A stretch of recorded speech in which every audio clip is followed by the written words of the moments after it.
अगदी जलद व अचूक बातम्यांसाठी पाहत रहा महामीडिया 24 सदैव तत्पर। रुकडी येथे आगीच्या घटनांमध्ये वाढ होत असून नेमक्या या आगी कशामुळे लागल्या की कोणी जाणून बुजून लावल्या हा सध्या संशोधनाचा विषय होऊन बसला आहे।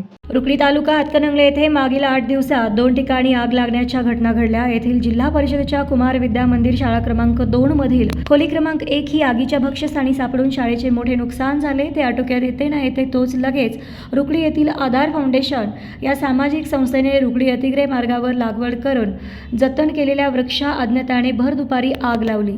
या आगीमध्ये अनेक हातातोंडाशी आलेली झाडे जळून खाक झाली। या घटनांमुळे परिसरामध्ये हळहळ व्यक्त होत आहे। भर दुपारी लागणाऱ्या आगीचे कारण अद्याप समजू शकले नाही। मात्र कोणी आग लावत आहे का आणि आग लावत असेल तर का हा प्रश्न सध्या भेडसावत असून याबाबत ग्रामस्थांमध्ये उलटसुलट चर्चा आता सुरू झालेली आहे। आगीच्या या घटना जाणीवपूर्वक कोण घडवून आणत असेल तर अशा समाजकंटकावर गुन्हा दाखल करून कारवाई करण्याची गरज आहे।